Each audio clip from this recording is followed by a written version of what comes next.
जनक पेशे से एक बहुत अच्छी वकील थी, लेकिन कहते हैं ना, बहू कितनी भी बड़ी तोप क्यों ना हो, सास के सामने तो भीगी बिल्ली ही होती है।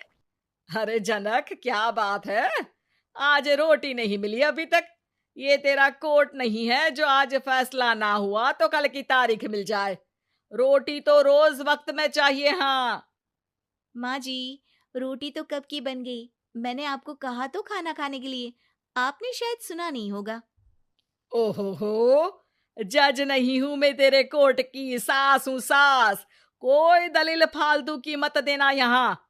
बहुत जानती हूं मैं इन वकीलों को। अपनी बात ऊपर रखने के लिए झूठ बोलने में जरा भी नहीं सोचते।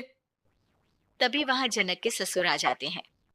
अरे भाग्यवान, क्यों बेचारे के काम को कोसती रहती है हमेशा।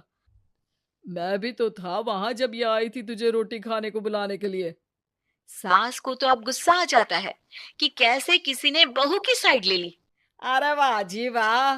वो तो मैं जानती थी कि कोई ना कोई गवाह तो ये पेश कर ही देगी। पर मैं तो अब सीधा खाना खाकर सोने जाऊंगी। मुझे आदत नहीं है किसी से बहसा बहसी करने की। पता नहीं कैसे ये वकील इतना दिमाग लगाकर खुद तो झूठ बोलते ही हैं, साथ में झूठे गवाह भी ले आते हैं। जनक को सास के ताने सुनने की अब आदत सी पड़ जाती। एक दिन जनक वकील की ड्रेस पर काला कोट पहनकर कोर्ट के लिए निकल ही रही होती है कि अरे कहाँ चली काला कौवा बनकर। टोक दिया ना। अब कोट तो वकील वाली ड्रेस पहनकर ही जाऊंगी ना।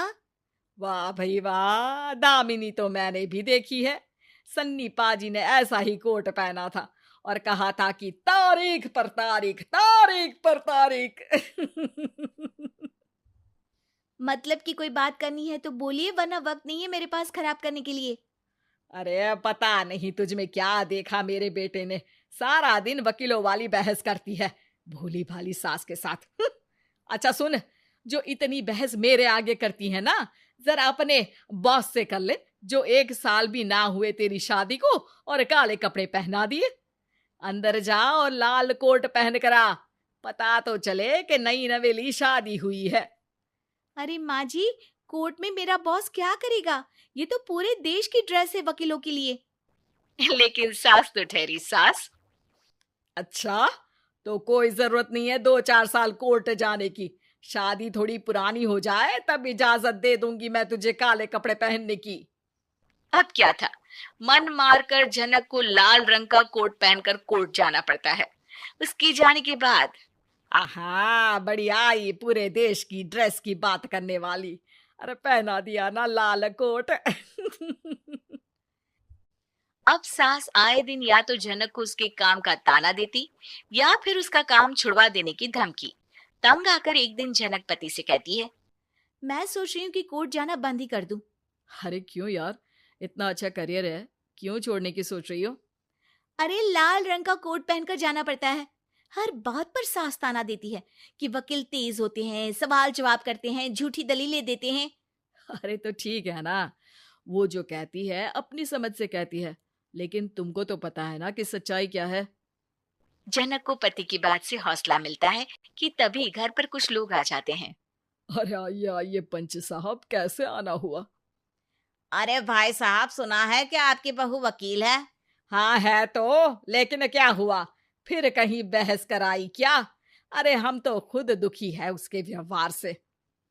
अरे भाभी जी, आपको तो पूरा मोहल्ला जानता है कि आप कितना बोलती है। फिर हम यहाँ बहू रानी की कोई शिकायत नहीं, बल्कि अपनी परेशानी लेकर आए हैं। हाँ हाँ, मैं भी बहू को बुलाता हूँ। जनक वहां आती है, सबको नमस्ते करके बैठ जाती है। बहू रानी, हमारे गांव में बड़ी मुसीबत आ गई है। अब तो पूरे गांव की जिम्मेदारी मानो तुम्हारे कंधों पर है। अरे ना ना, इससे तो घर की जिम्मेदारी पूरी नहीं होती। ये गांव की जिम्मेदारी क्या लेगी? भाभी जी, आप चुप हो जाओ। यहाँ पढ़े लिखे लोगों की बात हो रही है। आप जाओ, जरा रसोई से सबके लिए चाय लेकर आओ। मैं कॉफी लूंगी। हाँ हाँ, वकील साहिबा के लिए कॉफी। सास सर पैर सब पटक कर वहां से निकल जाती है। बहू, गांव में पानी नहीं आ रहा है। पड़ोसी राज्य ने हमारा पानी रोक रखा है। इसका मामला तो बड़े कोर्ट में चलेगा पंच जी। लेकिन ऐसा क्यों? वो राज्य हम लोगों से पानी के पैसे मांग रहा है। अब आधे गांव में पानी की सप्लाई खत्म हो गई है बहू रानी। अच्छा पंच साहब, बात गांव की है तो मैं जरूर केस लड़ूंगी। अरे वाह जी वाह, ये काम करवा लो आप हमारी बहू से, बहुत अच्छा करती है। मैं हूं सीधी सादी सास। इस लड़की ने कैसे लड़ लड़ कर मुझे साइड कर रखा है, ये तो अब आपको पता चल ही जाएगा। अरे भाभी जी, आपकी आवाज तो पूरे गांव को सुनाई पड़ती है जब आप बहू रानी को सुंदर वचन सुना रही होती हैं। अरे वकील बहू मिली है, फक्र करो फक्र। हाँ जी हाँ, सारी फकर तो हम लोग ही करें। खैर, अब जो केस लड़ेगी और पानी गांव में आ जाता है तो पंच साहब लिख कर देना होगा कि हैंड पाइप में सबसे पहले मेरी बाल्टी और घड़ा भरेगा। अरे फिर तो हम बहू रानी के नाम पर घर पर ही सप्लाई दे देंगे, लेकिन ये इतना आसान नहीं है। बहू, गांव के पास अभी वकील करने की भी पैसे नहीं है तो। अरे पंच साहब, ये मेरे गांव का मामला है, मैं आपसे एक भी पैसा नहीं लूंगी।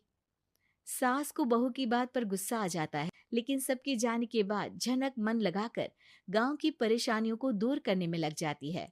और वो दिन भी आता है कि झनक केस जीत जाती है। अरे आज तो प्लम्बर आकर घर तक पाइप लगा गया है। खुश हो जाओ, मेरे कारण तुम लोगों को घर के अंदर ही पानी मिल जाएगा।